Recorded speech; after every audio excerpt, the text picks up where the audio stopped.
What I eight in a day. সব কাজকর্ম করে আসার পর ফ্রেশ হওয়ার পর আমরা বসে পড়লাম দুপুরে লাঞ্চ করতে। ওটা ছিল ওর থালা, যেহেতু মাছের ঝোল ঝোলে খায় না, ভাজা খায়। ফুলকপি আলুর তরকারির সাথে মাছ। আর সন্ধ্যেবেলা আমি, ভাই আরও মানে তোমাদের দাদা ভাই তিনজনে মিলে বেরিয়ে পড়লাম একটু বাইরে।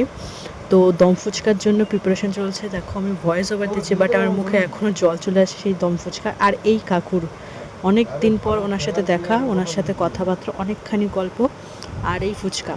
তারপরে 10 টাকার জল ফুচকা খেয়ে আমরা চলে গেলাম মিষ্টির দোকানে। ভাই বলছিল মিষ্টি খাবে, তো ওকে দুটো মাছের পেটি খাওয়ালাম।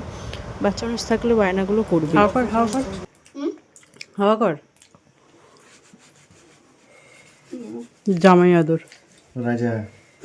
ভাই কিন্তু ওর জামাইবাবুকে খুব ভালোবাসে, এই জন্য ও খাচ্ছে আর এক হাত থেকে ওকে হাওয়া করছে। আর সন্ধ্যের টিফিনটা বেশ ভালোই ছিল। দেন রাত্রেবেলা মা বলছিল তুই একটু তরকারি কর, তো আমি সেই জন্য মাংসটা কষতে বসে পড়লাম। কীরকম হয়েছে তোমরা অবশ্যই জানিও কালারটা দেখে। আর খেতেও কিন্তু ভালোই হয়েছিল, খুব একটা ঝাল হয়নি, বাচ্চারাও খেতে পারতো। দেন তারপর ডিনারটা আমরা সেরে ফেললাম।